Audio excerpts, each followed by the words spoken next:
আসসালামু আলাইকুম। আশা করি আল্লাহর রহমতে সবাই ভালো আছেন। আজকে আপনাদের সাথে শেয়ার করব দুর্দান্ত স্বাদের সবাইকে অবাক করে দেওয়ার মতো সেমাই দিয়ে মিষ্টি। আর এই মিষ্টিটা এতটা মজার হয়, একবার বানিয়ে খেলে দোকান থেকে আর মিষ্টি কিনে খেতে ইচ্ছে করবে না। তো ভিডিওটি না টেনে পুরোটা দেখবেন, তাহলে আপনারাও শিখে নিতে পারবেন। তো আমি চুলার মধ্যে একটা পাতিল বসিয়ে পাতিলের মধ্যে দিয়ে দিয়েছি 1 কাপ দুধ। 1 কাপ দুধের মধ্যে আমি 1 টেবিল চামচ চিনি দিয়েছি। মিষ্টিটা আপনারা আপনাদের স্বাদ অনুযায়ী দিবেন। এই দুধগুলো হচ্ছে আগে আমি ঘন করে নিয়েছি, এখন বলক আসা পর্যন্ত অপেক্ষা করব। দুধগুলো যেহেতু আগে থেকে ঘন করা, আর ঘন করতে হবে না, একটু বলক আসা পর্যন্ত আমরা অপেক্ষা করব। তো বলক আসার পরে এখানে আমি দিয়ে দিব হচ্ছে 1 কাপ লাচ্ছা সেমাই। আমি 1 কাপ দুধের জন্য হচ্ছে 1 কাপ সেমাই নিয়েছি। তো চুলা একেবারে লো হিটে রাখতে হবে। এখন আমাদেরকে লো হিটে দিয়ে হচ্ছে নেড়ে চেড়ে মানে কাই তৈরি করে নিতে হবে আমাদেরকে। আমি এখানে এখন দিয়ে দিব কিছুটা গুঁড়ো দুধ ছড়িয়ে দিব, তাহলে মিষ্টির স্বাদ দ্বিগুণ বেড়ে যাবে। আর এই মিষ্টিটা এতটা মজার হয়, আপনারা বানিয়ে না খেলেই বুঝবেন না। খুব অল্প উপকরণেই হচ্ছে এই রমজান মাসে মিষ্টিগুলো বানিয়ে নিতে পারেন, কিংবা ঈদে বানিয়ে হচ্ছে ঈদের দিন সকালে পরিবেশন করতে পারেন। খেয়ে বিশ্বাসই করবে না যে এই মিষ্টিটা সেমাই দিয়ে তৈরি করা। তো আমি এখন চুলা বন্ধ করে এগুলো নামিয়ে নিব। একটু ঠান্ডা হলে একটা প্লেটে আমি ঢেলে নিয়েছি। এখন আমি ভালো করে মলে নিব। এইখানে আমরা কোনো রকম তেল দিব না, যেহেতু এই সেমাইগুলো হচ্ছে ঘি দিয়ে ভাজা থাকে, এই জন্য তেল দিতে হবে না। আর আপনাদের কাজ যদি হচ্ছে বেশি শক্ত হয়ে যায়, তাহলে এইখানে একটা ডিমের সাদা অংশ দিয়ে দিবেন, তাহলেই হবে। তো আমি কাইগুলো ভালো করে মলে নিয়েছি। এখন আমি হচ্ছে গোল গোল করে নিব। আমি হাতের মধ্যে একটু তেল লাগিয়ে নিচ্ছি, আপনারা চাইলে তেলের পরিবর্তে ঘি লাগিয়ে নিতে পারেন। আমি ছোট ছোট করে গোল করে নিব বলের মতো। আপনারা দেখে বুঝতে পেরেছেন কতটা অল্প উপকরণে এই মিষ্টিটা তৈরি করা যায়।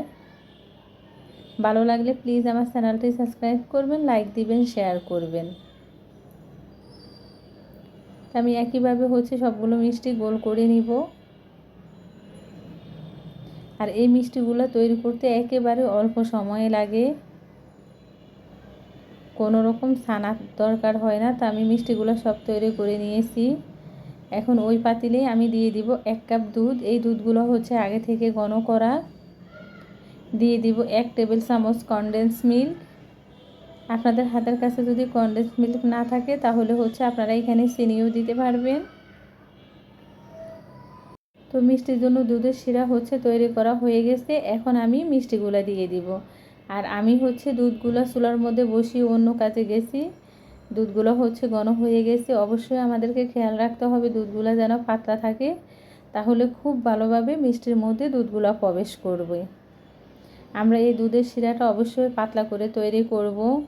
আমি আর পানি দেই না, তাহলে এগুলো খেতে একরকম রসমালাইয়ের মতোই হবে। এখন হচ্ছে আমরা 5 মিনিটের মতো ঢাকনা দিয়ে মিষ্টিগুলো রান্না করে নিব, তাহলে হয়ে যাবে। আর একবারে বেশি নাড়াচাড়া করব না, তাহলে মিষ্টিগুলো ভেঙে যাওয়ার সম্ভাবনা থাকবে। তো 5 মিনিট পরে আমি ঢাকনা সরিয়ে আপনাদেরকে দেখিয়ে দিচ্ছি কতটা সুন্দর হয়েছে। এর মধ্যে হচ্ছে আমি আর নেড়ে দেওয়ার সময় পাই না, এই জন্য নিচে একটু লেগে গেছে, তবে মিষ্টিগুলো ভাঙে নাই। তো ফিরে আসব ঠান্ডা হওয়ার পরে। আমি মিষ্টিগুলো 3 ঘন্টার জন্য ঢেকে রেখে দিব।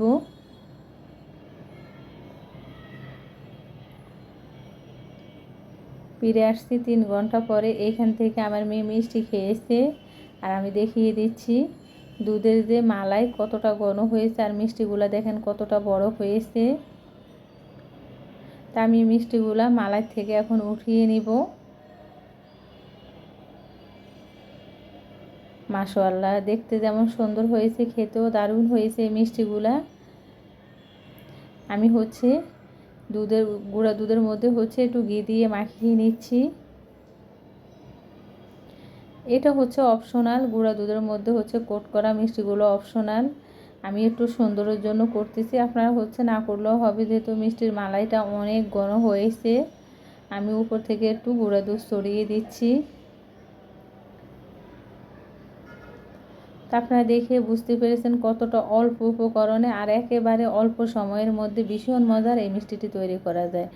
একবার হলেও বাসায় বানিয়ে খাবেন, আর ভালো লাগলে প্লিজ চ্যানেলটি সাবস্ক্রাইব করবেন, লাইক দিবেন, শেয়ার করবেন। সবাই ভালো থাকবেন। আল্লাহ হাফিজ।